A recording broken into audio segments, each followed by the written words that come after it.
Bueno, vamos a hacer algo y es como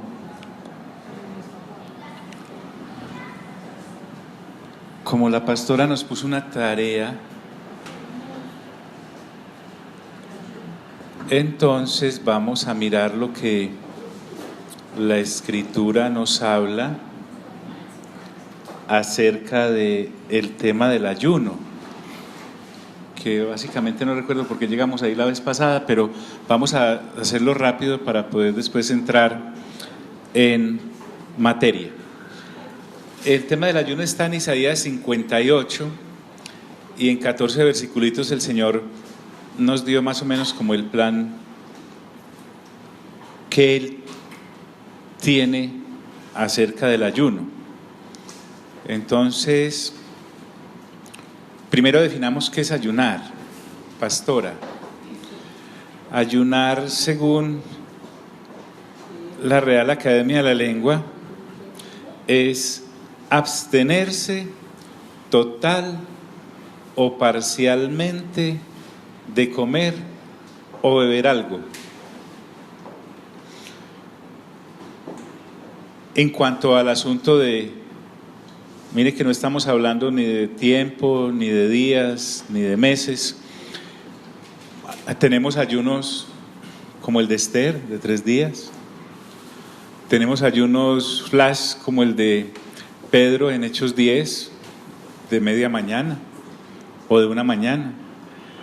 Tenemos ayunos como el de Pablo en Hechos 9, de 3 días. Creo que el Señor le dijo a Ananías que no había comido ni bebido nada, estaba en ayuno. Tenemos ayunos sencillos y cortos de 40 como el del Señor Jesús. Tenemos ayunos como el de Elías de 40 también. Tenemos ayunos, pero en sí, ayunar es abstenerse total o parcialmente de comer o beber algo, ya que si la gente puede o no puede comer alguna otra cosa, etcétera, etcétera, ya no es mi campo porque es más como para doctores, como para médicos, pero eso es lo que dice el diccionario. Entonces allí en Isaías 58, lo primero que vemos acerca del ayuno, pastora, es que es un ayuno que nos confronta a nivel personal con nuestro pecado, si lo hay, o para revisar cómo estamos frente a Dios, si es que tenemos alguna situación, porque dice el Señor a través de Isaías, le dice al profeta: grita con toda tu fuerza, no te reprimas, alza tu voz como trompeta, denúnciale a mi pueblo sus rebeldías, sus pecados a los descendientes de Jacob. Este pueblo, que es el de Dios, Jacob, es reconvenido por Dios a través de la voz del profeta, y Dios le está reclamando a su pueblo que está rebelde y pecaminoso, su pueblo. Y al parecer, ellos sumidos en una vida religiosa, ese callo religioso no les permitía tener la sensibilidad para mirar lo que a Dios estaba desagradando de sus conductas personales. Entonces, si decides entrar en un periodo de ayuno secreto, como lo dijo el Señor, jamás estamos afirmando que el ayuno no es algo que a Dios no lo permita hacer. Por el contrario, el Señor Jesús dijo: cuando ayunéis, haced esto. ¿Vale? Entonces, el ayuno debe confrontarnos a nosotros si lo vamos a hacer personalmente. ¿Por qué? Porque el Señor le dice a su pueblo que lo buscaban, sí. A diario, sí. Que deseaban conocer sus caminos, claro. La Escritura dice: porque día tras día me buscan y desean conocer mis caminos, como si fueran una nación que practicara la justicia. ¿Eran su nación? Claro, Él los había apartado. Ellos tenían una vida religiosa, me lo dice este versículo 2, día tras día estaban en pos de Dios, y además desean conocer sus caminos, porque recuerde que el mismo Isaías dice que tan altos como está en el cielo de la tierra, así tan altos están los caminos de Dios de los de su pueblo Israel. Imagínate la distancia que había, no se iban a encontrar nunca, iban en paralelo. Entonces Dios les dice, como si fueran una nación que practicara la justicia, como si no hubieran abandonado mis mandamientos. La rebelión y el pecado era una muestra de que en sus vidas no estaban practicando, pues en ese caso estamos en el antiguo pacto, la ley de Moisés. Y en ese ayuno que ellos estaban haciendo, sin tener una confrontación íntima y personal de si estaban en los caminos de Dios, de si realmente deseaban conocer esos caminos para encontrarse con esos caminos, Dios les dice, y me piden decisiones justas y desean acercarse a mí, como si no se hubieran revelado, como si no estuvieran alejados de mis caminos. Entonces miren que desde ya Dios está marcando una pauta. Un ayuno apartado de estos parámetros que Dios nos va a mostrar es simplemente aguantar hambre, servirá de pronto como para mejorar la silueta, para sentirme satisfecho con mi vida religiosa, pero eso no es lo que Dios está anhelando. El ayuno, entonces, me sirve para reconvenirme inicialmente. Fuera de eso, cuando uno es religioso, es como igualado. ¿Por qué? Porque además de que están rebeldes y que se han apartado de los caminos de Dios, y que en su religiosidad fingen como si estuvieran, como le reclama el Señor Jesús a aquellos, les dice, cuando ayunen, no hagan como los hipócritas, nada, que cambian su rostro y le cuentan a toda la gente que están ayunando. No. Además de no hacer eso, esta gente le reclamaba a Dios. Cuando no veían los resultados de sus supuestos ayunos efectivos como respuesta de Dios, recuerden que nosotros ya descubrimos que debemos partir de la base de que Dios a nosotros no nos debe nada, absolutamente nada, para después reclamarle como si nos debiera. Versículo 3 dice, y hasta me reclaman, y lo decían en público, ¿para qué ayunamos si no lo tomas en cuenta? 1, 2, ¿para qué nos afligimos si tú no lo notas? Ellos pretendían impresionar a Dios con su ayuno, como si impresionaban a los que decían, ve, ¿y aquel qué es lo que pasa? ¿Por qué está tan demacrado? Psst, está ayunando, no se ha dado cuenta, y no todo el pueblo, pero es secreto, ¿vale? Y cuando no les respondía, según ellos, ellos no iban allá para hacer la voluntad de Dios, o tenían esta práctica, desde luego no todos, todo tiene su excepción, sino para que Dios hiciera la voluntad de ellos. Y por eso el reclamo, ¿para qué ayunamos si no lo tomas en cuenta? Sí, estamos pagando como una cuota para que nos respondas.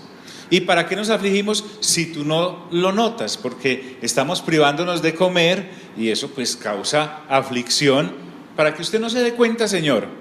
Entonces, miren la conducta que estas personitas tenían. En segundo lugar, el ayuno afina el carácter. Es decir, que nosotros debemos tener el carácter de Dios, no el nuestro. Vamos a ver coincidencialmente ahora en el capítulo 3 de Colosenses, si podemos entrar en él, de que no es que perdamos nuestra personalidad, sino que la sujetamos a los parámetros de Dios, en nuestro caso en Colosenses por el nuevo nacimiento. Pero mira qué ocurría, esta gente no tenía cambios reales en su relación con el prójimo. El carácter que seguían teniendo era el carácter de ellos, no el de Dios. Y entonces les dice, pero el día en que ustedes ayunan, porque es Dios el que le está hablando a través del profeta a su pueblo, se apersonó de la cosa, hacen negocios y explotan a sus obreros. Entonces, lo que me dice acá es que es una cosa en la que debo parar. O sea, voy a hacer un alto en el camino para ayunar. Y para ayunar voy a meterme un tiempo con Dios. Y metido ese tiempo con Dios, debo hacer un alto. O sea, no voy a seguir despachando normalmente por mi taquilla lo que hago a diario. Se supone que es una especie de intimidad, no es una especie, es una intimidad con Dios. Entonces recuerden, viéndolo acá, desde el principio dice que ayunar es abstenerse total o parcialmente de comer algo o de beber algo. Pero lo errado del ayuno, Dios se los denuncia en Isaías 58, y por eso le dice al profeta que grite y con toda su fuerza, con la voz de trompeta, que su pueblo estaba lleno de rebeldías y de pecados, que no se los iba a borrar el ayuno, que el ayuno no es para eso.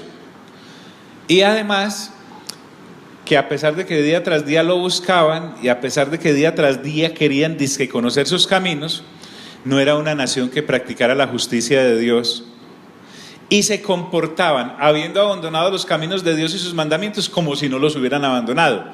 Y además de eso, detrás de ladrón, ¿qué? Me piden decisiones justas y desean acercarse a mí. Entonces ellos entraron al ayuno para exigirle a Dios que hiciera cosas y no para desnudarse delante de Dios para hacer las cosas que Dios quería de ellos. Y hasta me reclaman, mire la altivez, mire cómo levantan la nariz respingada. ¿Para qué ayunamos si no lo tomas en cuenta? ¿Para qué nos afligimos si tú no lo notas? Entonces Él les empieza a mostrar, yo quiero que ustedes adquieran el carácter mío, y el carácter mío no se los va a dar un ayuno, porque estamos resolviendo la inquietud de hace 8 días. Pero el día en que ustedes ayunan, hacen negocios y explotan a sus obreros. Entonces, lo que Dios les está pidiendo es, ¿quieren meterse conmigo? Paren un momentico su actividad. Realmente vengan a hablar, pero todo, como cuando voy a reparar el carro, tengo que meter al taller. Es muy difícil pues repararle el motor a un carro, usted con eso bien caliente porque está prendido, ¿cierto? No se puede. Entonces Dios le está diciendo a esta gente que hagan un alto en sus actividades financieras. Yo sé que necesitan llevar el pan a la casa, pero por este momento que están ayunando no necesitan.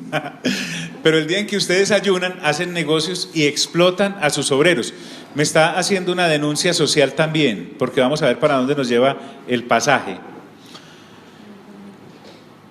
Ustedes, les dice el Señor, aquellos israelitas, solo ayunan, uno, para pelear. Solo ayunan para pelear y para reñir. Prácticamente llegaban a Dios para decir, Señor, yo estoy ayunando, póngase de parte mía y golpea al que me está haciendo daño, al que yo digo que me está haciendo, a mi enemigo, al que no piensa como yo. No, Señor. Y para darse puñetazos a mansalva, además eran traicioneros.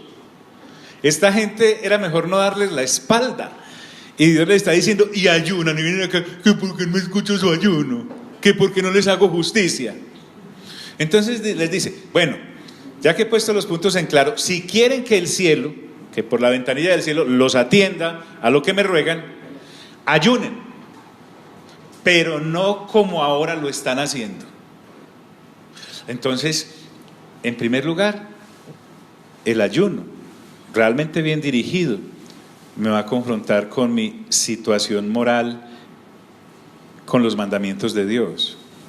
Ahora que nosotros tenemos la revelación abierta, pues esta gente estaba luchando con los 10 mandamientos, no más con el decálogo, pero imaginen lo que nos toca ahora a nosotros ahora. Todo. ¿Por qué? Porque tenemos la naturaleza que esta pobre gente no tenía, tratando de cumplir todos esos mandamientos. El reclamo de Dios estaba bien hecho, pero la naturaleza de ellos no les daba para otra cosa. Entonces me afina el carácter porque Dios quiere que tenga el carácter de Él. En tercer lugar, y como es una aclaración y quiero ir urgentemente a la clase que nos atañe, el ayuno no es un sacrificio con el cual yo pueda impresionar a Dios. Podré impresionar a los que se den cuenta que estoy ayunando, que ya de plano está mal hecho de que la gente se dé cuenta de que yo esté ayunando, porque ya el Señor Jesús me dijo, cuando ayunen no hagan como los ¿qué? Hipócritas, que demudan su rostro. No, el Señor Jesús allá dijo, báñese, perfúmese, vístase, arréglese y salga como si hubiera comido, desayunado 3 veces. Y no le diga a nadie, eso es entre usted y yo. Pero el ayuno no es un sacrificio. Y Dios se lo hace en forma de preguntas. Usa mucho Isaías el mismo método de Pablo en sus cartas. Pregunta-respuesta. Pregunta que él mismo hace, respuesta que él mismo se da. ¿Acaso el ayuno que he escogido, o sea que hay un ayuno que Dios se ha escogido, es solo un día para que el hombre se mortifique? Dios no quiere eso. Y solo para que incline la cabeza como un junco, como una rama caída. Estoy por allá así como enfermo. A propósito, ayunar no es estar enfermo. Haga duelo y se cubra de ceniza, porque además se usaba de que el que estaba ayunando se echaba ceniza en la cabeza. Entonces me dice, ¿pero qué es eso? Está en ayuno, es secreto, imagínate. Y haga duelo. Entonces demudaban su rostro. Y Dios les dice, a eso llaman ustedes días de ayuno, día de ayuno y el día aceptable al Señor.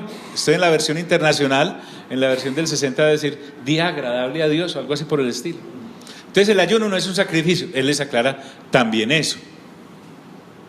Esto no es de sacrificios, no es de flagelaciones. Y estamos en el antiguo pacto en Isaías. Pero ya el Padre y el Hijo están de acuerdo con lo que piensan con respecto al ayuno. En cuarto lugar, el ayuno tiene un aspecto intercesor. Mire qué interesante. El ayuno que he escogido, porque hay un ayuno que Dios sí ha escogido, no es más bien romper las cadenas de injusticia y desatar las correas del yugo, poner en libertad a los oprimidos y romper toda atadura. Permítanme localizar un poco acá. Hay situaciones que usted y yo ya conocemos, que nuestra lucha no es contra ¿qué? Carne y sangre.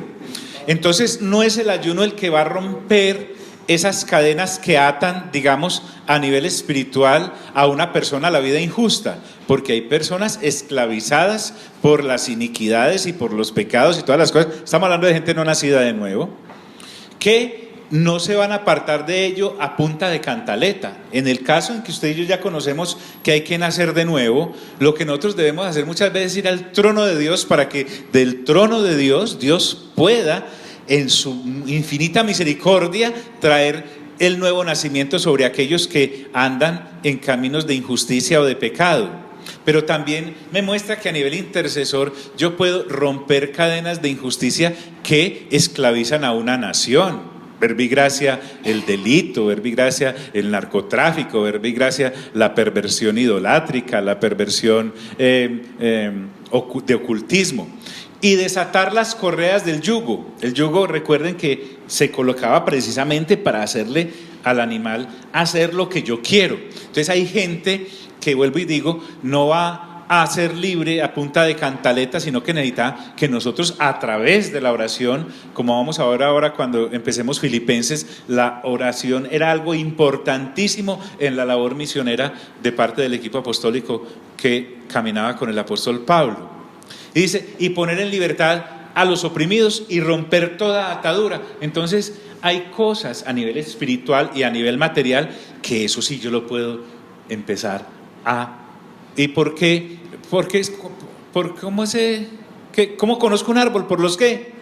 Por los frutos. La misma situación de las personas me muestra de que está esclava. O sea, yo un tipo parado en una esquina fumando marihuana y cigarrillo y es evidente de que está bajo una opresión demoníaca de adicción a eso. Entonces, en vez de ir a esconderle todos los varillos y todos los baretos y quitarle todos los cigarrillos, lo que puedo es cortar, como Pablo ya nos enseñó en el capítulo 2 de Colosenses, que estos principados y potestades que mantenían esclavizadas a las personas quedaron sin autoridad ya sobre la gente. Entonces yo puedo reclamar eso. Solo para hablar de cositas, porque no me va a quedar ahí. Mariana Elfi debe tener acceso a una charla que dimos sobre esto hace como 15 años. Entonces, el ayuno que he escogido no es más bien romper las cadenas de injusticia y desatar las correas del yugo, poner en libertad a los oprimidos y romper toda. ¿Qué diferente es este ayuno que Dios proclama al ayuno que aquella gente estaba llevando? Recuerden, mire, ustedes solo ayunan para pelear y resulta que no es para eso. Y para reñir y resulta que no es para eso, y para darse de puñetazos y a la mansalva, allá al mansalva, no es monsalva y no mansalva. ¿Por qué? Porque esa es la traición. Entonces Dios les dice, si quieren que atienda el cielo sus ruegos, pues entonces ayunen, pero no como ahora lo están haciendo. Él ahora sí les está enseñando cómo hacerlo. Entonces nos muestra que no es un sacrificio, más bien nos lleva a una posición intercesora. Y no solo eso, ¿no es acaso el ayuno compartirte un pan con el hambriento y dar refugio a los pobres sin techo, vestir al desnudo y no dejar de lado a tus semejantes?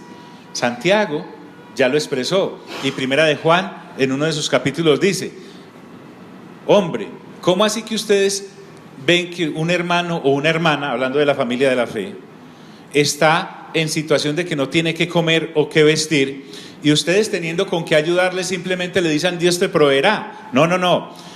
El ayuno me lleva a mirar qué posición estoy ocupando dentro de la sociedad, si me está yendo, si soy de los que me está yendo bien, porque recuerden que esto es una rueda loca que a veces uno tiene, a veces no tiene.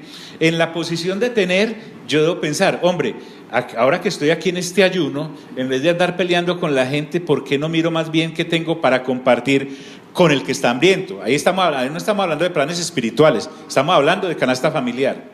Y dar refugio a los pobres sin techo, que había muchos en aquella tierra y sigue habiendo. Vestir al desnudo. Vuelvo lo que nos hace énfasis nuestra amada pastora: en tu vestir hay ropa que no es tuya, y eso está ahí guardado, y no tengo que esperar a ir a comprar, sino que de la que tengo, porque me está hablando de compartir y no dejar de lado a tu semejante. Entonces me lleva allá a una incursión social. Esa fe que digo tener, esa aproximación a Dios que digo tener, me está llevando realmente a compartir. Entonces el ayuno me lleva a una función intercesora. Tiene la llave de este duro corazón, que a veces por el día a día, créanme, a veces uno está en el día a día y en el fragor de la batalla y pierde sensibilidad social, pierde sensibilidad espiritual. Uno sabe que fulano, sutano están en la perdedora, y eso no le importa a uno mientras en fin, pero eso era ya en Isaías 58. Entonces, el ayuno ilumina la vida,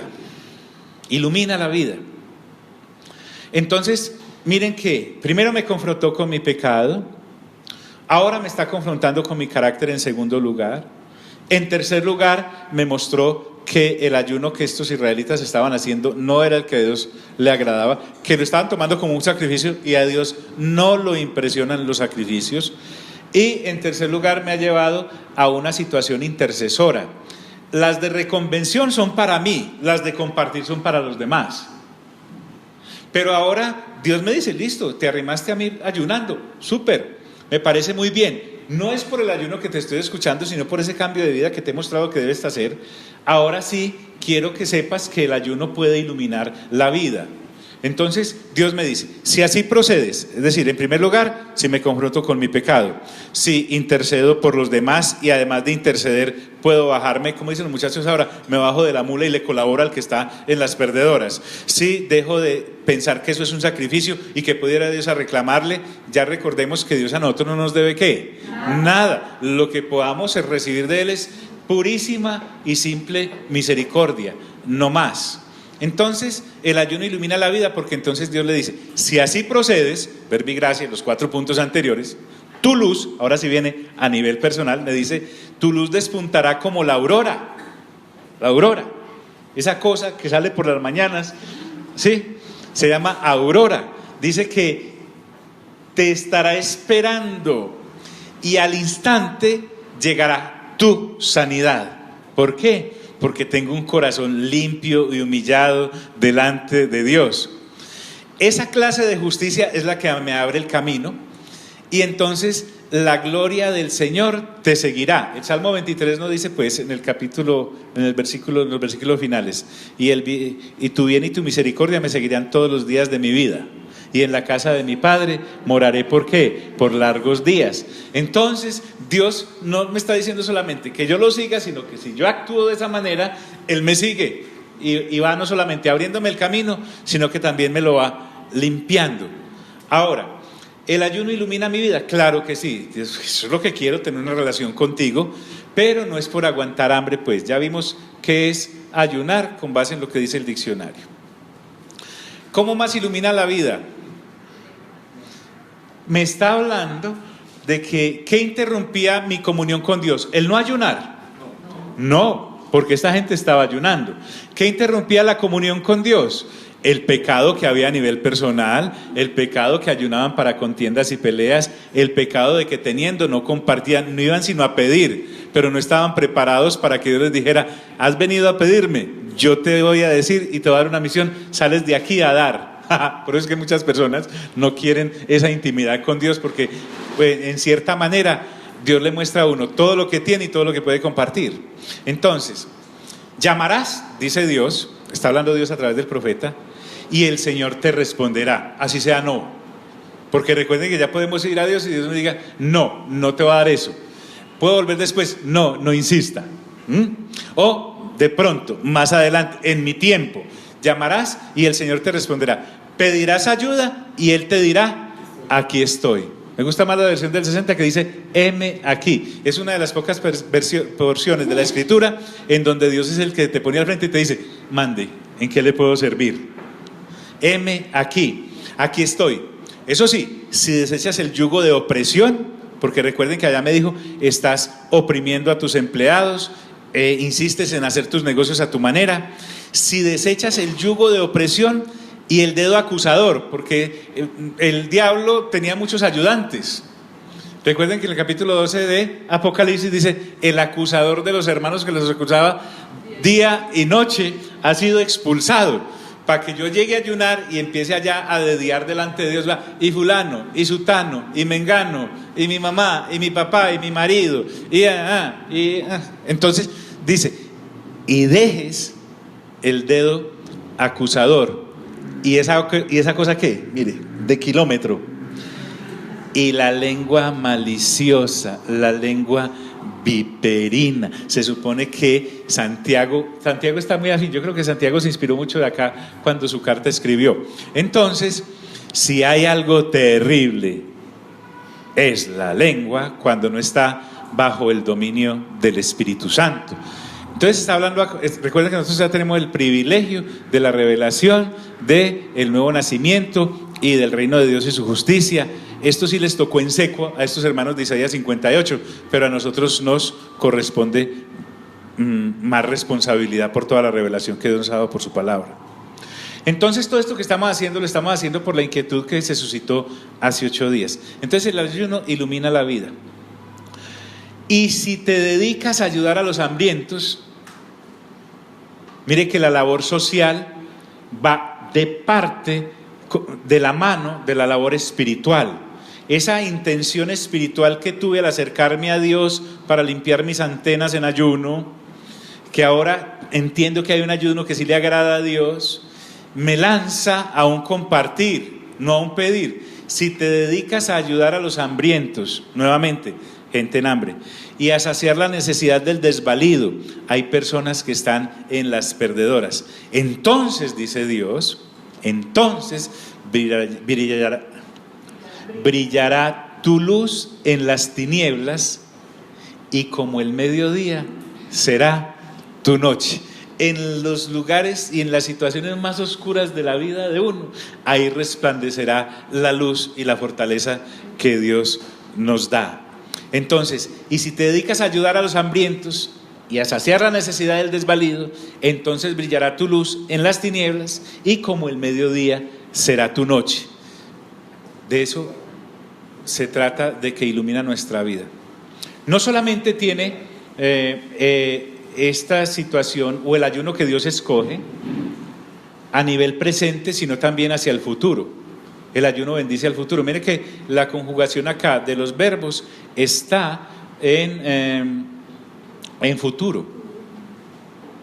En primer lugar dice: el Señor te guiará de vez en cuando. Siempre. Miren la comunión íntima con el Señor. Y te saciará en tierras resecas. En medio de la más tremenda quiebra, de la depresión más tremenda a nivel económico del país, siempre habrá para ti alimento. Y me va a saciar no solamente a nivel material, porque me dice: y fortalecerá tus huesos, sino que también está hablando de que saciará mi alma. Otra versión dice, saciará tu alma y dará vigor a tus huesos. ¿Y cómo me verán en medio de...? ¿Recuerdan cuando las gran mayoría de plagas, por lo menos las primeras 3, en Éxodo, había una tierra donde esas plagas no llegaban? Y era la tierra de Gosén, donde habitaban los hijos de Israel, donde los había colocado José cuando llegaron a visitarlos sus hermanos. Pues visitarlos de una manera, pero allá llegaron. En Gosén no pasaba eso. El ser creyente, de esta manera, Dios te promete que en medio de esa sequedad, porque mire que habla de tierras resecas, tú serás fortalecido y serás como jardín bien regado. Como jardín bien regado. Los que riegan el jardín se dan cuenta que el del vecino que no lo riega es resequito.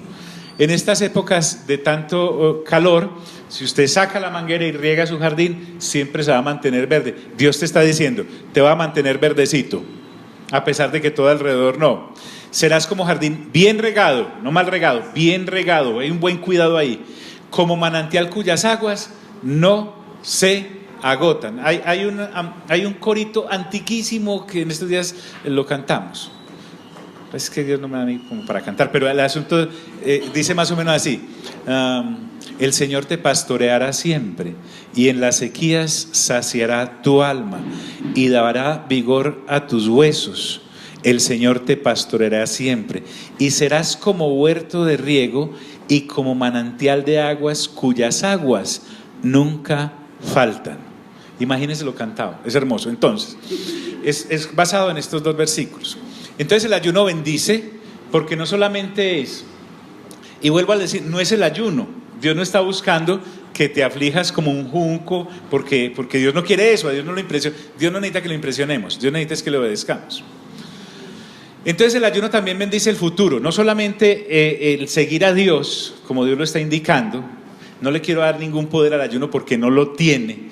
Es lo que ocurre cuando tú y yo realmente nos acercamos a Dios.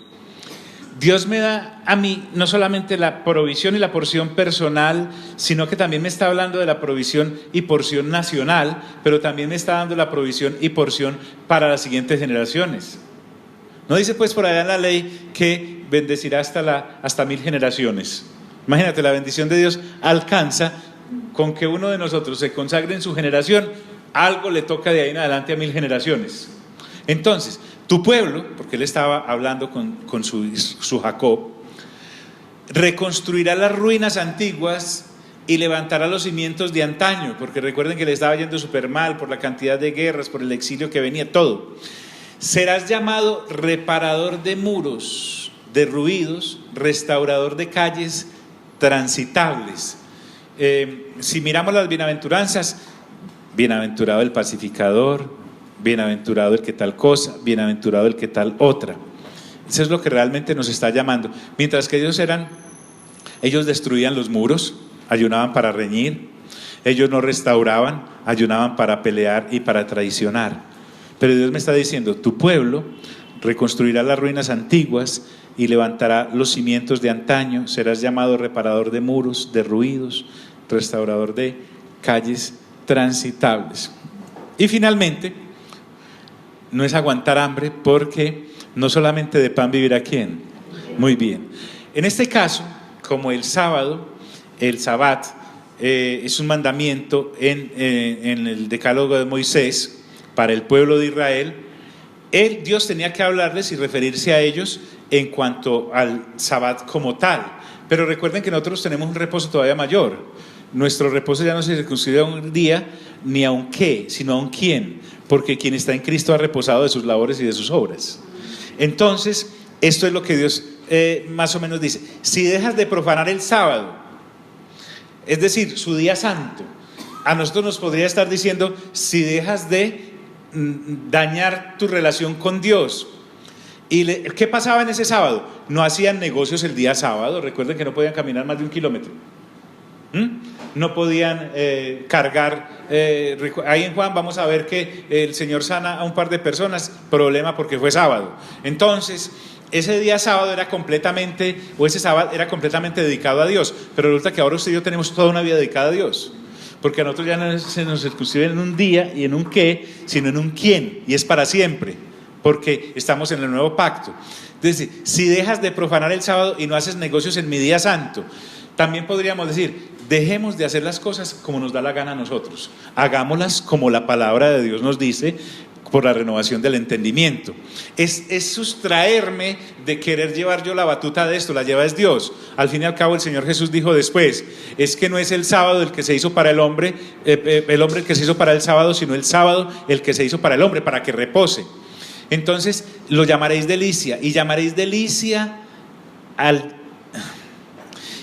día santo del Señor lo llamaréis honorable.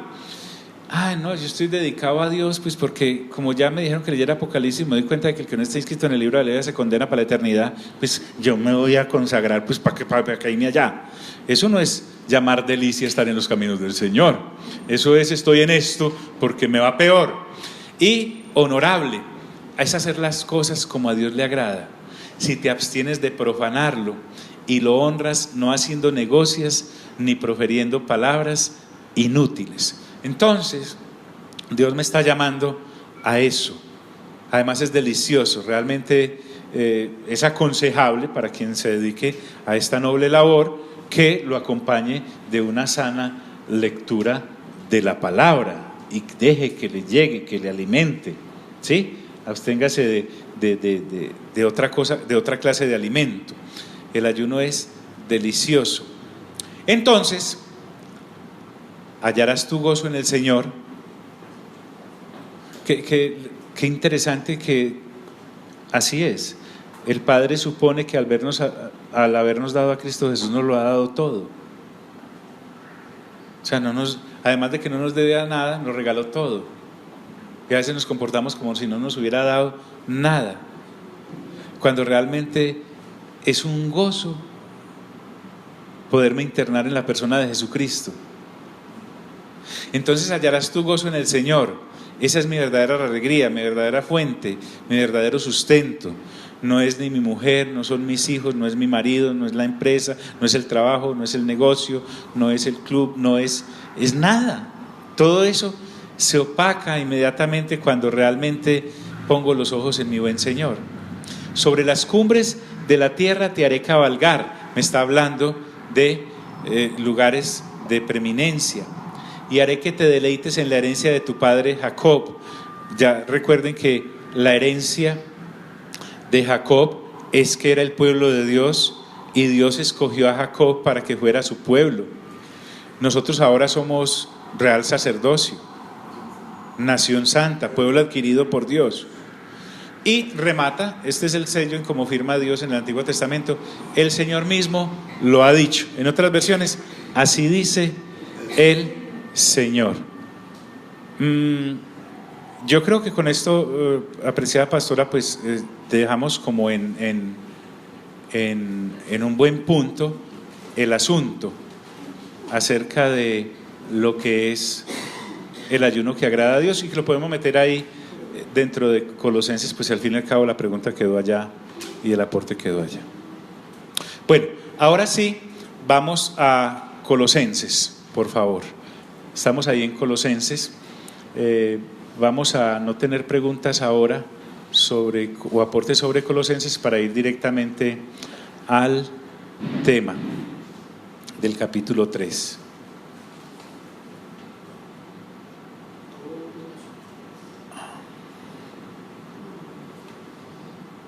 Tengo unas hijas que en estos días me preguntaron, ¿qué es eso que pones ahí? Y tienen toda la razón. Eso era en la época cuando se empezaron, cuando salieron al mercado los celulares. Sí, borrado, de aquí en adelante no vuelve a aparecer. Aquí en Colosenses capítulo 3, recuerden que venimos de dos capítulos tremendos. El apóstol Pablo en el capítulo 1 nos mostró lo tremendo que tenemos en Cristo Jesús, lo que Dios ha depositado en Cristo Jesús, las riquezas que realmente encontramos en Cristo Jesús. Nos lo mostró como el primogénito de la creación, de quien manan todas las cosas. Por Él, por medio de Él y para Él las hizo. En el capítulo 2 nos mostró lo frágiles que son las doctrinas que pretenden reemplazar esa comunión directamente con la persona de Jesús, negando inclusive su deidad, haciéndonos creer que hay otras formas de tener acceso al Padre, y de raíz cortó también con eso. Pero no solamente nos mostró lo precioso que Dios hizo en la cruz del Calvario en Cristo Jesús al darnos redención y salvación, sino que nos habló también de un triunfal de algo triunfal que se dio en Cristo Jesús, y es que a través de la obediencia, como después lo vamos a ver en Filipenses, al exhibir públicamente a los principados y a las potestades que habían estado camufladas detrás de la actividad humana, haciéndole creer a los hombres que eso era solamente cuestiones humanas, y mostró al desnudar su desobediencia lo rebeldes y lo pretenciosos y orgullosos que estos principados y potestades eran, y los exhibió públicamente su desobediencia con su obediencia. Por eso vuelvo y les digo, me anhelo llegar a Filipenses al capítulo 2 para que veamos ese asunto ya en un zoom mayor. Sin embargo, acá en el capítulo 3 el apóstol Pablo no nos quiere dejar en las nubes como una cantidad de personas intelectuales que conocen espiritualmente todo lo de Dios, pero en su vida práctica pueden estarse comportando como aquellos israelitas de Isaías 58, que seguían siendo abusivos en cuanto a sus negocios, que seguían siendo pelietas, que seguían siendo vengativos, que seguían siendo como si no hubieran tenido un encuentro con Dios. Entonces ahora Pablo me va a mostrar, guiado por el Espíritu Santo, que el nuevo nacimiento conlleva una nueva manera de vivir, que respetando todo lo que conocemos, que nos ha mostrado en el capítulo 1 y 2, hay una vida del día a día que usted y yo debemos cumplir mientras estamos en esta vida temporal, y que esa vida nos debe servir como un referente de lo que ya sabemos, y que nos comportamos de otra manera porque hemos nacido de nuevo. Entonces, si hay una nueva manera de vivir, debe ser acorde con la nueva naturaleza que hemos recibido. Dios al creyente nacido de nuevo no le va a pedir que se comporte sin tener de dónde comportarse. Al darnos la nueva vida, ya hay un patrimonio, ya hay un haber del cual Dios puede exigir un nuevo comportamiento. Esa nueva naturaleza es real y debe ser palpable en el día a día de nosotros como creyentes, en el día a día, un día a la vez. Entonces ya en el capítulo 2 nos dijo que con Cristo habíamos muerto, allá en el 2.2 o en el 2.20 tal vez, ya no recuerdo bien. Entonces, morimos al pecado. ¿Es el 2.2 o el 2.20? 2.20. Muy bien. Morimos al pecado al identificarnos con el sacrificio que el Señor hace en la cruz del Calvario. Con Él juntamente morimos. Somos sepultados, pero no nos quedamos allá metidos. Hay una nueva vida, hay una resurrección. Entonces, por eso miren la razón de ser de este versículo. Es que Colosenses no empieza en el capítulo 3, toda en la mitad. Entonces dice, si pues, de acuerdo con lo anterior, habéis resucitado con Cristo, entonces se nos puede exigir que ya sabemos que morimos al pecado. ¿Por qué? Porque la paga del pecado pues es la muerte. Así como morimos en Cristo y morimos al pecado, ahora resucitamos a la nueva vida. Esto es lo que hemos venido haciendo énfasis.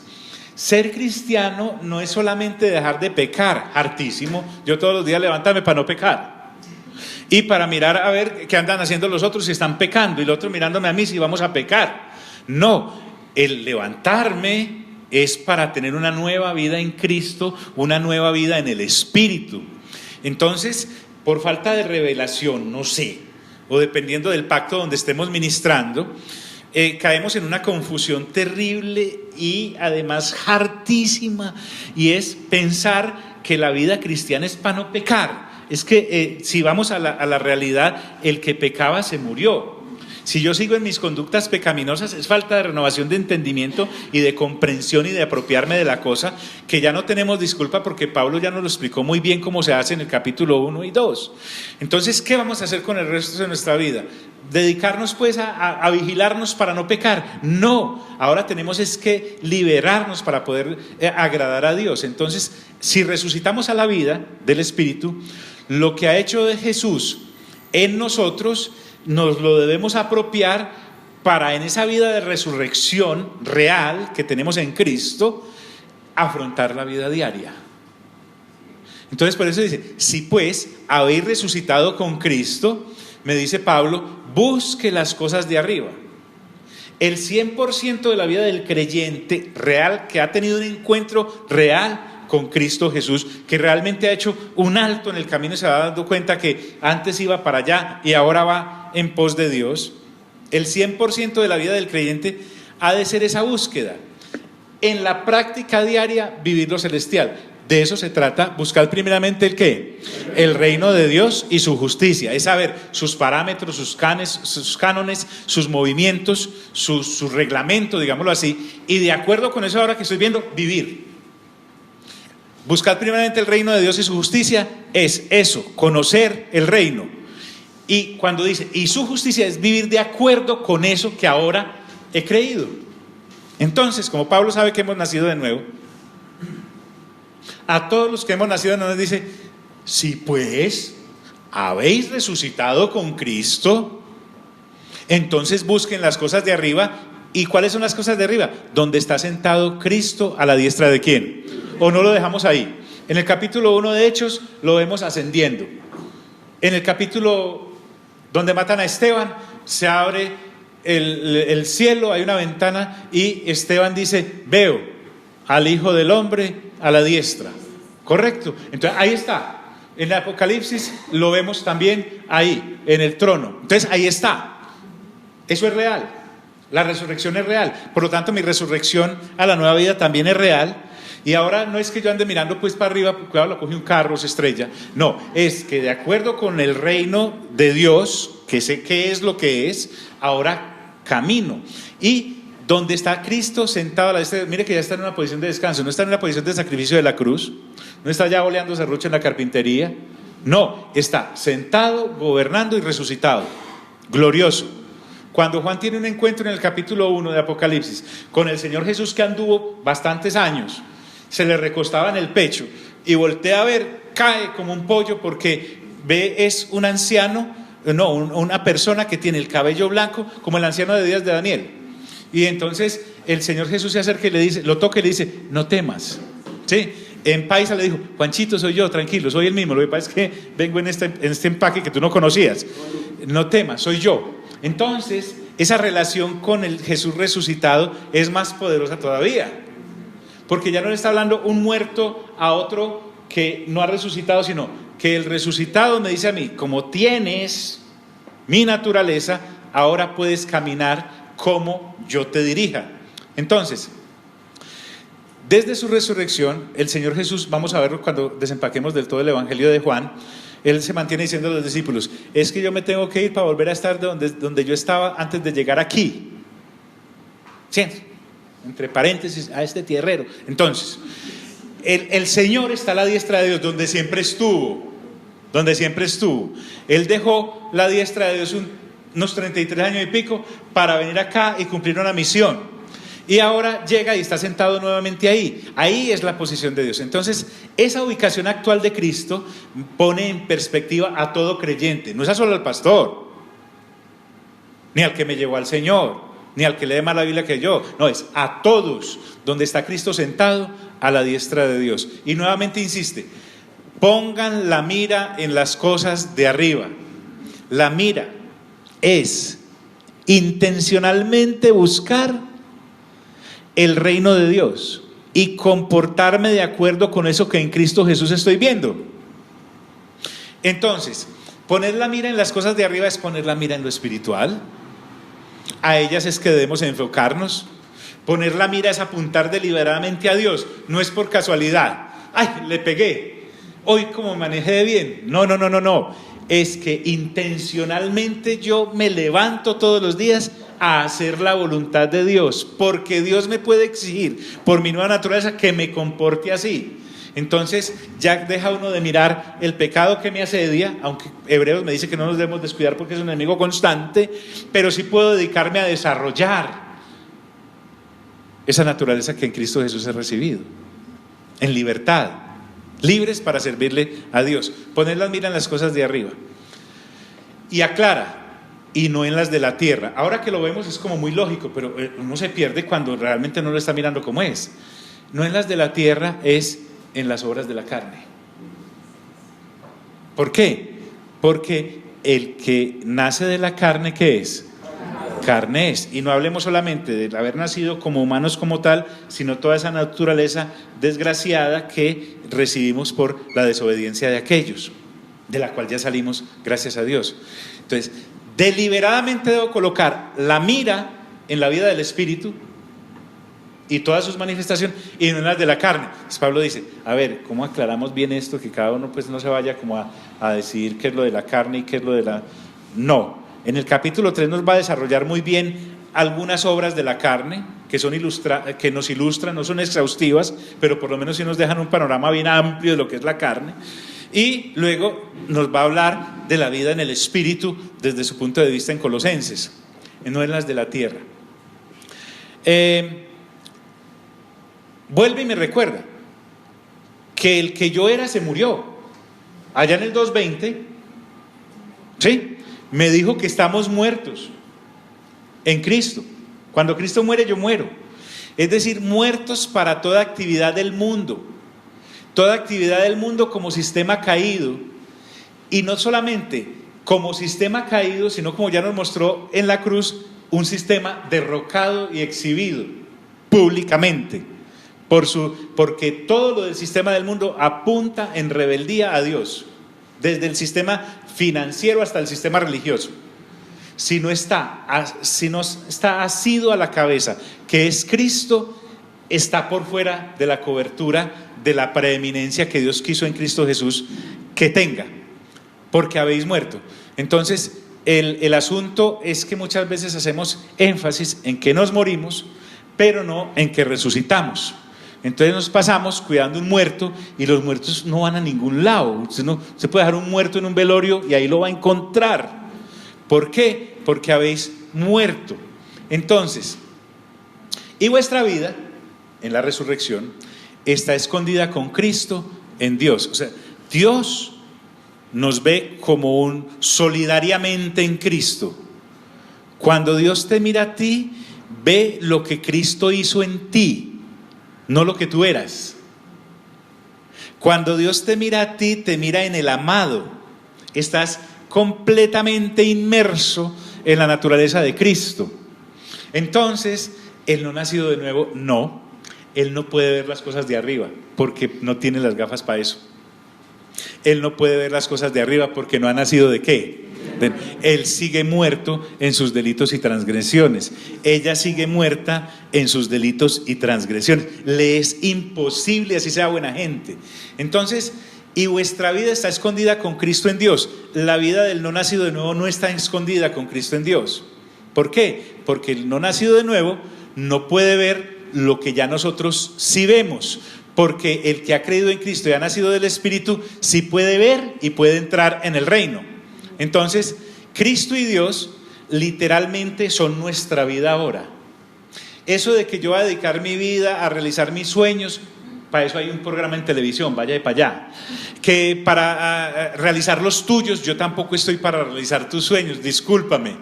El que soñaba se murió, completamente enterrado, y el que ha resucitado ahora solo tiene una mirada y es para Cristo y para Dios. Ay, pero es que eso es muy harto. Claro, es hartísimo para quien no ha nacido de nuevo, para quien naciendo de nuevo no ha renovado su entendimiento. Pero cuando yo me voy adentrando en la persona de Cristo, me doy cuenta de que voy es para... Puede que la puerta sea estrecha, como dice Juan, que Él es la puerta estrecha, pero te abre, cuando tú entras te das cuenta de lo inmenso que es la cosa. Lo que pasa es que desde afuera no se alcanza a ver. No puedo ser un cristiano desde la puerta. Eso es lo que Pablo me está diciendo. Y vuestra vida está escondida con Cristo en Dios. Mire, hay otro corito, ahora que estamos de empondar los viejitos, creo que es de Dani Río, algo así. Mi vida está escondida en Dios. allá nadie me puede tocar. Entonces, y vuestra vida está escondida con Cristo en Dios. Dani Berrío no es un ciclista de los de hoy en día, es un salmista de los de la vieja guardia. Y vuestra vida está escondida con Cristo en Dios. Entonces, esto es una realidad. Miren, nosotros no venimos acá martes a martes y viernes, y cada vez que nos encontramos, cada vez que ustedes están en su casa renovando entendimiento, a ver una película, una quimera. No, esto es real, completamente real. Entonces Pablo dice, cuando Cristo vuestra vida se manifieste. Ahora, nosotros que somos en la tierra, las primicias de lo que realmente ocurre en la eternidad. Cuando oramos, hágase tu... Padre nuestro que estás en el cielo, santificado sea tu nombre. Venga a nosotros tu reino, hágase tu voluntad aquí en la tierra, como se hace donde.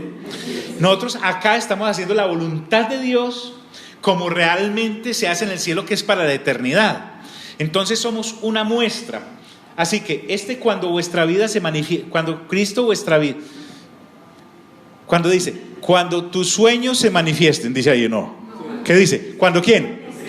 Vuestra vida, o sea, que todo lo que sea por fuera de Cristo no es vida para mí, no es vida para mí. Cuando Cristo vuestra vida se manifieste, para mí que soy creyente me está dando una aseveración instantánea en el presente porque ya está manifiesta, pero también me está hablando del futuro que tú y yo ya vemos reflejado cuando el Señor retorne y seamos manifestados. Ahora somos semimanifiestos, pero cuando el Señor venga en todo su poder, seremos plenamente manifiestos. Un manifiesto. Recuerden que cuando usted hacía una importación le decía, ¿cuál es su manifiesto de importación? No está hablando de toda la mercancía que lleva por debajo, es la que manifiesta. Cuando Cristo se manifieste, es cosas de logística, ¿cierto? Y es aquí, ¿cierto?, donde se manifiesta. La vida ya está manifestada para nosotros. Es completamente clara para nosotros. Nosotros ya no podemos andar con cosas por debajo, con cuentas en nuestra vida, en nada. ¿Por qué? Porque es manifiesta. Si Cristo, que es mi vida, se ha manifestado en mí, yo debo, como primera de Juan 2:6 dice, a los que quieran andar como Él anduvo. Entonces, es aquí ahora donde es manifestada para nosotros, pero también tenemos una manifestación plena que será en su retorno. Entonces, no espere a consagrarse a su retorno, no vaya a cometer ese error. No va a decir, cuando el Señor venga si me consagro. No, es desde aquí, porque no nos halli y seamos descalificados. Entonces, cuando Cristo vuestra vida se manifieste, entonces vosotros también seréis manifestados con Él en gloria, con Él, al final de los tiempos. Entonces también estamos incluidos, no solo en el ya, sino en la eternidad de Dios. Dicen los que saben y los que conocen que en esta carta es la única referencia que se hace a su retorno. Ahí está pues. Pero Pablo, recuerden, con todo esto que sabemos glorioso, que realmente es majestuoso, lo que quiere es que tengamos unas vidas diarias de acuerdo con esa vida manifiesta que es Cristo Jesús en nosotros. ¿Por qué? Porque ya nacimos de nuevo. Esto no es apto para no nacidos de nuevo. Esto no es apto para no nacidos. Esto no se lo podemos exigir a la persona que no ha nacido de nuevo, por buena gente que sea. Por eso entonces Pablo puede decir, ¡pum!, y entra en materia. Haced morir pues lo terrenal en vosotros. No es un ritual externo en el que puedo fingir. Aquellos del Isaías 58 ayunaban y gente para ayunar, y para el otro lado se veía, y Dios los veía, qué gente para pelear. ¿Va? Yo puedo fingir. Los rituales solo me limpian externamente. Lo que me estaban proponiendo, los que dejara de comer alguna cosa, los que guardara determinados días, o que siguiera determinados ritos, me estaban ofreciendo algo externo, relativamente válido, pero que no tenía ningún poder contra los apetitos de la carne. Entonces Pablo me muestra que la nueva vida en el Espíritu en Cristo Jesús sí. Entonces, esa obra interna que Dios ha hecho en mí, a nivel interno, desde la médula misma del alma, al tener comunión con el Padre, con el Hijo y con el Espíritu Santo, me lanza a una nueva vida de nueva criatura. Entonces, cuando Pablo me dice haced morir, en esta versión, es que el cuerpo físico mío del resucitado Que recuerden que ya vimos que el cuerpo no es malo. Cuando habló del cuerpo de carne, era al conjunto de cosas del sistema caído que me llevaban precisamente por estar atado al pecado, a cometer pecados. Pero el cuerpo no es el malo, porque el cuerpo lo hizo Dios. Este vehículo ahora físico que todavía tengo, no lo voy a usar para los apetitos sensoriales desordenados de la carne, las cosas terrenales. Entonces Pablo pasa sin ninguna prevención, porque es completamente santo lo que está hablando, y me está diciendo que no es lacerar el cuerpo, no es latigar, porque yo puedo estarme dando juguete, pues, y con los pensamientos más perversos, y pensando que me estoy purificando, ¿no? Y decir que no, y aquí estoy pensando cómo atraco el banco. No, eso externamente no sirve para nada, no sirve para nada. Puedo ayunar 50 días, y no me sirve. No es lacerar el cuerpo y hacerlo sufrir, no. Es voluntariamente ahora entregarlos a quien le pertenecen, porque es que resulta que conmigo lo que hicieron fue una compra. Es que a mí no me compraron. La oración de fe mal dirigida sería: Señor, yo te acepto, te doy permiso a que seas mi único y suficiente Salvador. No. Aquí estamos hablando de que una persona era esclava del pecado, totalmente encadenada, y pasó otro y dijo: lo compro. ¿Le pidieron permiso para comprarlo? No, lo compro. Y literalmente Dios dijo: suéltenlo. ¿Pero cómo lo va a soltar si es esclavo? Lo dejo libre para que decida de quién es esclavo, si de la carne para perdición o del espíritu para vida eterna. ¿Usted sí bota la plata, señor? Ah, sí, pero no leyó pues la parábola donde dije que yo hago con mi plata lo que me da la gana. ¿O no le dijo eso a los que contrató a las 8, a los que contrató a las 6? Y los de las 6 le brincaron y dijo: ¿o acaso no puedo hacer yo con mi plata lo que me dé? Ese sí puede hacer con su plata lo que... Entonces, voluntariamente ahora entrego este vehículo a quien le pertenece. Ya no me pertenece a mí, pues nos compró, somos de Él, somos libres para Él. Aquí matar no es una poesía, es literalmente matar y arrancar las malas obras de la carne, como cuando estaba al jardín y arranca esa hierba que nos está dañándole los rosales.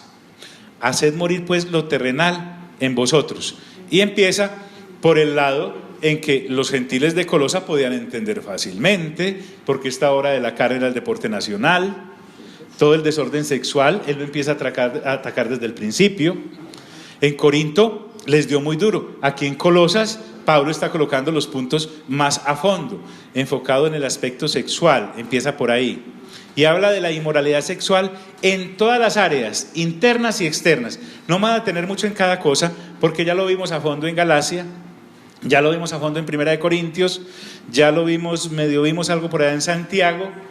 En Romanos hicimos todo un despliegue del asunto, pero miren que Pablo, guiado por el Espíritu Santo, le da ejemplos claros y contundentes a la cosa y le dice: venga por aquí, venga. El vehículo no es para esto, no es para fornicación, inmoralidad sexual, no es para impurezas. Está hablándome, ya lo conocemos, que no es solamente el vehículo como tal, sino los pensamientos. El campo mental está incluido en la compra que Dios hizo. Ya mi mente no es para conectarme a otros pensamientos, llevando todo pensamiento cautivo en obediencia a Cristo Jesús. No es que los pensamientos no vengan en esa área sexual a pasearse por mi mente. Otra cosa es que yo los deje sintonizados ahí en el canal. ¿Por qué? Porque ahora soy libre para pensar. Filipenses 4:8, vamos a verlo, dice: en todo lo que es bueno, en esto pensar. Entonces yo tengo y gobierno sobre mis pensamientos. Hasta ni para sentirme triste tengo ya autonomía. A veces colocamos: pone la emisora, la de los boleros. Voy a sentirme triste. Ni para sentirte triste tienes derecho ahora, porque no está bien que tomes el patrimonio que Dios compró para usarlo para sentimentalismos que van a deprimir la compra que el Señor hizo. Creo que me está haciendo entender. Entonces, el campo... ¿Por qué estás hoy tomando? No, es que es mi idea de la nostalgia. Vamos a dedicar a recordar todas las veces. Claro, cualquiera chilla. Entonces lo meten a uno en unos cursos de sanidad interior a recordar el daño. Claro, si me pongo a acordar de aquel día que tal cosa, lloro. Ay, tal vez no ha sido sano internamente. No, le estoy dando cabida a los pensamientos que no son. ¿Me hago entender? Entonces, impureza, está hablando del campo mental. Pasiones desordenadas son aquellas pasiones que nos privan del dominio propio. Señora.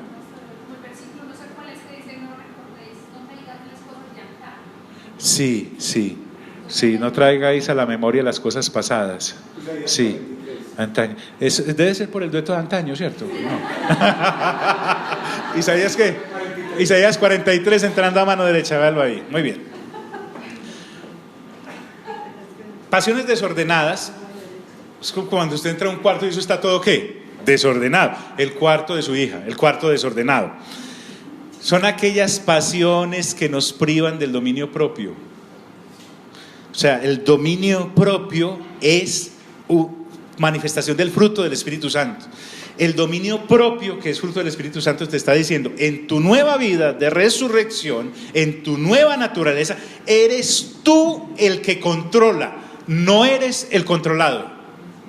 Es que me gobernó la cosa. No, la cosa no lo gobernó, usted le cedió el control. Vale. Ay, John, ¿qué cosa? Sí, así es verdad. Pasiones desordenadas. Malos deseos. Fácil. Todo lo que no es bueno es ¿qué? Malo. ¿Qué sí es lo bueno? Lo que es bueno, lo que es agradable y lo que es perfecto. ¿Y de dónde viene? De arriba, de donde está sentado ¿quién? Jesús, a la diestra del Padre. Es maravilloso. Y me encierra esta faceta inicial de las privaciones que debemos, de las cosas que tenemos que hacer morir. Me dice que también debo matar la avaricia, y aclara esta versión que es idolatría. Ya explicamos la avaricia, hablamos que es la sed de tener más.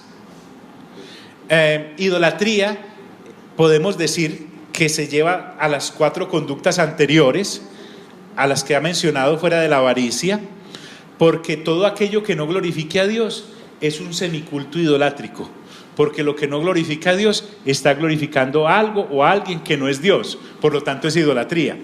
Entonces cualquier cosa o persona que ocupe el lugar de Dios es un falso culto. ¡Oh! ¡Qué cosa tan tenaz! Entonces, ¿y la avaricia qué es idolatría? Entonces Pablo que dice que esas cosas las debemos acariciar. No, hay que ¿qué? Matarlas. ¿Por qué? Porque ya no estamos para eso. Ahora Pablo lo está diciendo a un pueblo de Colosas acostumbrado al paganismo. Puede que en algunas áreas de la vida de los creyentes, para algunas personas no signifique nada este asunto del aspecto de la intimidad con su cuerpo. Puede que sean otras, pero entonces Pablo acá me mete en idolatría todo aquello que sea apartándome de Dios. Bueno, yo creo que debemos dejar ahí por ahora, porque a continuación él va a hablar no solamente de otras cosas que hay que ir dejando, cosas como la ira, me va a hablar de las malas palabras, las vamos a ver cómo las enfoca él, el lenguaje obsceno. Pablo se mete hasta allá, hasta al fondo, sin tapujos, porque es que ahora podemos hablar cara a cara delante de Dios para honrarlo. Pero entonces, como no tenemos afán y aclaramos lo del ayuno y se nos unió con esta primera parte de Colosenses, dejemos ahí por hoy. Si no se aguantan las ganas, pues leas el resto del capítulo y del libro en la casa. Padre, gracias por este tiempo en el que nos has permitido honrarte abriendo tu palabra. Gracias, Señor, por este exquisito libro. Es pan del cielo. Realmente al masticarlo es como miel en nuestra boca. Cuando llega a nuestras entrañas, pues es como algo amargo, claro, porque trata con las cosas íntimas y personales con las que tú vienes a tratar desde adentro. Pero indudablemente alimenta, Señor, y nos hace aptos para tu reino en esta generación que nos ha correspondido creer. A ti sea toda la gloria y toda la honra, en el nombre de Cristo Jesús. Amén y amén.